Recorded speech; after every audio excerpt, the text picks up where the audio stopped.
សួស្តីបងថ្ងៃនេះខ្ញុំមកណែនាំម៉ាស៊ីនវាស់សម្ពាធឈាម Omron Model AEM 7140T ដែលម៉ាស៊ីននេះមានលក្ខណៈពិសេសមាន Bluetooth សម្រាប់ connect ទៅនឹងទូរស័ព្ទដើម្បីតាមដានលទ្ធផលដែលបងធ្លាប់វាស់រួចរាល់ហើយដែលមានថ្ងៃខែនិងឆ្នាំហើយម៉ាស៊ីននេះគឺប្រើប្រាស់ដោយដាក់ថ្មពិលហើយចំពោះមួយសេតរបស់ម៉ាស៊ីននេះគឺមានដូចជាតួម៉ាស៊ីនចំនួន1មានប្រដាប់សម្រាប់វាស់សម្ពាធឈាមមួយមានថ្មចំនួន4គ្រាប់និងសៀវភៅណែនាំបន្ថែមអំពីរបៀបប្រើប្រាស់ម៉ាស៊ីននេះផងដែរឥឡូវខ្ញុំមកប្រាប់ពីរបៀប connect Bluetooth ទៅនឹងទូរស័ព្ទមុនដំបូងបងធ្វើការ download ជាមួយនឹង app Omron នេះសិនបើបងប្រើ iOS បង download តាម App Store បើបងប្រើ Android បង download តាម Play Store ឥឡូវខ្ញុំធ្វើការ download តាម Play Store បងចូលកម្មវិធី Play Store មកហើយ search រកពី Omron Connection ហើយបងធ្វើការចុច download មក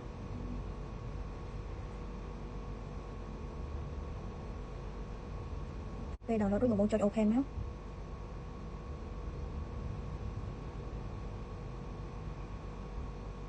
ហើយធ្វើការចុច get start ហើយជ្រើសរើសយកប្រទេស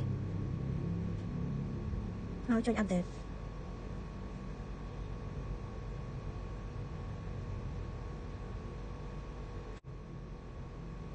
ពេលបង update បងចុច agree មកហើយបងចុចទាំងពីរមក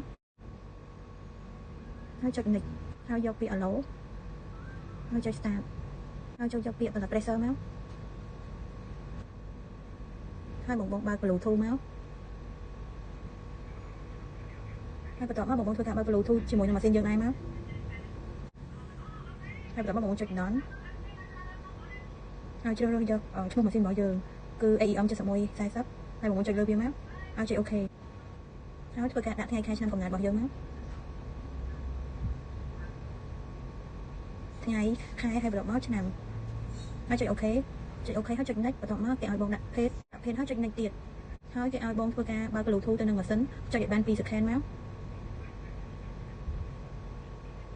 ចុចតទៅវាចេញអក្សរ P នោះបានន័យថាយើងជាប់ Bluetooth បានហើយបងហើយចុច OK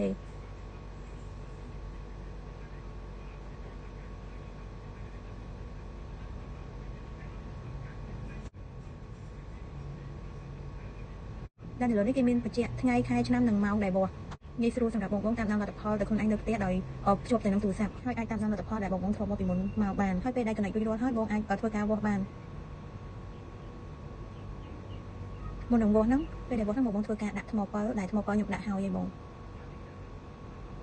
ហើយបងធ្វើការយកទូរស័ព្ទដែលបង connect Bluetooth ហើយហ្នឹងយកមកមើលជាមួយនឹងម៉ាស៊ីនរបស់យើងមក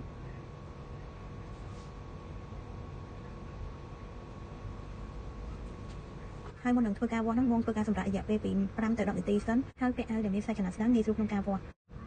បន្ទាប់មកបងយកប្រដាប់វាស់សម្ពាធឈាមហ្នឹងយកមករុំនៅលើដើមដៃយើងមក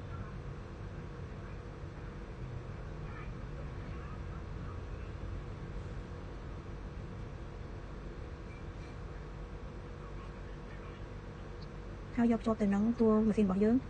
ហើយធ្វើការចុចដំណើរការម៉ាស៊ីន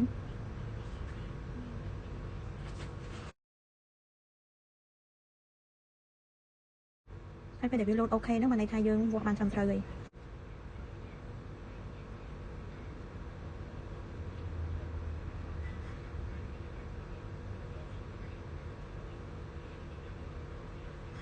ចំពោះសម្ពាធឈាមរបស់ខ្ញុំសម្ពាធឈាមផ្នែកខាងលើ97សម្ពាធឈាមផ្នែកខាងក្រោម74ហើយលទ្ធផលក៏អាស្រ័យទៅតាមសុខភាពរបស់បងដែរហើយបងធ្វើការបើក Bluetooth ម្ដងទៀតដើម្បីមើលនៅក្នុងទូរស័ព្ទរបស់យើង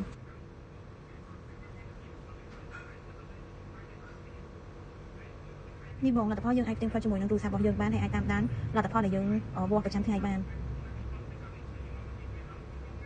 ចាអរគុណបង